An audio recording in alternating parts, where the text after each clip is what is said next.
नमस्कार दोस्तों।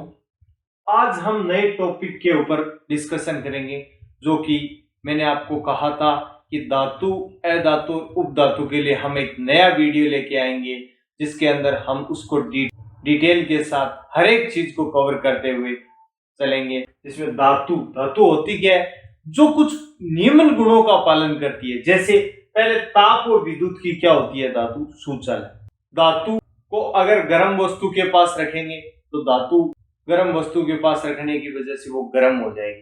अगर उसको विद्युत प्रदान करेंगे, इलेक्ट्रिसिटी, या उसके अंदर करंट पास करेंगे, तो वो क्या हो जाएगी, चालक। तो इसीलिए ताप और विद्युत की क्या होती है, धातु चालक।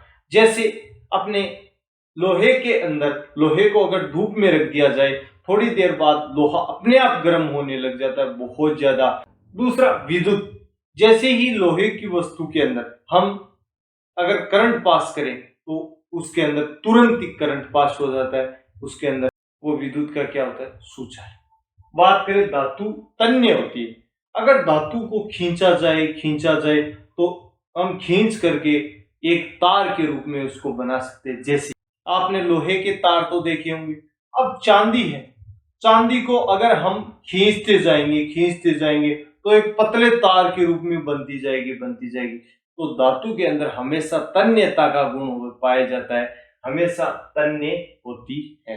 इसके अलावा धातु में आघात वर्धन्यता, किसका गुण होता है, आघात वर्धन्यता। आघात वर्धन्यता का मतलब होता है, अगर धातु को हम पीटते जाएंगे तो एक चादर के रूप में बना सकते हैं। जैसे सोने की अंगूठी बनाते हैं, तो सोने की अंगूठी में सोनार पहले उसको पिघलाता है, उसके बाद उसको पीट करके एक चादर के रूप में तैयार करता है। तो इसीलिए धातु को हम पीट करके एक चादर के रूप में भी तैयार कर सकते हैं। और पांचवा गुण होता है प्रतिध्वनिपूर्ण, जिसको सोनोरस बोलते हैं। इंग्लिश में इसको बोलते हैं सोनोरस या प्रतिध्वनिपूर्ण। जैसे आप लोहे के ऊपर चोट मारोगे तो उसके अंदर घंटी की जैसी आवाज आती है। चाहे लोहे के ऊपर मारो या अन्य किसी धातु के ऊपर चोट मारते हैं, जैसे तांबे के ऊपर चोट मारते हैं, तांबे के किसी बर्तन के ऊपर, या सोने के किसी बर्तन के ऊपर, लोहे के किसी बर्तन के ऊपर, तो हमें उसके अंदर से एक आवाज निकलती है। तो उसके अंदर कुछ धातु ऐसी होती है जो आवाज नहीं करती, लेकिन ज्यादातर धातुओं के अंदर प्रतिध्वनिपूर्ण का गुण होता है, जो सोनोरस का गुण होता है। अगर उसमें चोट मारते तो घंटी की ध्वनि हमें सुनाई देती है। इसके अलावा कुछ उदाहरण है सोना, चांदी, तांबा, लोहा।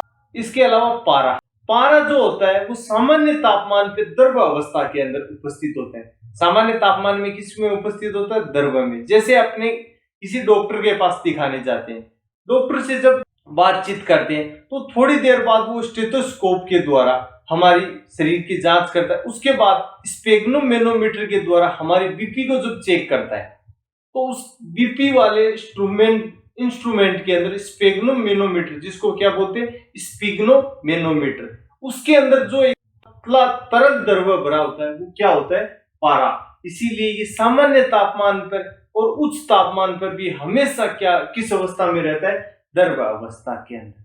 ये एक अपवाद है। बाकी जितनी भी धातुएं होती है वो सारी की सारी सामान्य तापमान पे क्या रहती है, ठोस अवस्था में। अधातु के अंदर ताप और विद्युत की क्या होती है, ऊर्जालक। जितनी भी अधातु होती है वो सारी की सारी, एक को छोड़ करके सारी की सारी ताप और विद्युत की क्या होती है, ऊर्जालक होती है।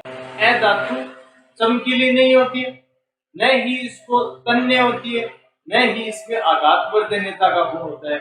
ये तीनों में से किसी भी प्रकार का कोई गुण इसमें उपस्थित नहीं होता है। इसके कुछ उदाहरण है, hydrogen, oxygen, carbon, iodine, bromine. Bromine सामान्य तापमान पे द्रव्य होती है। बाकी जितनी भी तत्व है वो सारे के सारे सामान्य तापमान पे ठोस और गैस के रूप में उपस्थित होते हैं, लेकिन ब्रोमीन सामान्य तापमान पे द्रव्य अवस्था के अंदर रहना पसंद करते हैं। अपवाद हो गया इसका। ग्रेफाइट विद्युत का क्या होता है, सूचक। अपवाद हो गए, ग्रेफाइट विद्युत का क्या होता है, सूचक। उपधातु, वे तत्व जो धातु और अधातु के गुण, दोनों के गुण दर्शाते हैं, जिसमें धातु के भी गुण उपस्थित होते हैं, अधातु, क्योंकि ये धातु और अधातु के बीच में उपस्थित होती है, इसीलिए इसमें धातु के गुण भी होते हैं अधातु के भी गुण उपस्थित होते हैं। इसके अंदर जैसे बोरोन हो गया, सिलिकॉन हो गया, जर्मेनियम हो गया, आर्सेनिक हो गया, एंटीमनी हो गया, पोलोनियम हो गया और टेलुरियम हो गया। ये सारे के सारे उपधातु होती है। इसमें से जो दो मुख्य उपधातु होती है, सिलिकॉन और जर्मेनियम, इसका उपयोग अर्धचालक बनाने में किया जाता है। इसका उपयोग किसमें किया जाता है? अर्धचालकों में, जिसके द्वारा बहुत अच्छे सेमीकंडक्टर हमें इनसे तैयार करने को मिलती है। तो अर्धचालकों में दो उपधातु यूज होती है, एक तो जर्मेनियम यूज होती है, दूसरी कौन सी यूज होती है? सिलिकॉन। ये टॉपिक यहाँ पे समाप्त होता है। इसके बाद हम नेक्स्ट टॉपिक आगे की ओर बढ़ते हुए मिश्रण को पढ़ेंगे।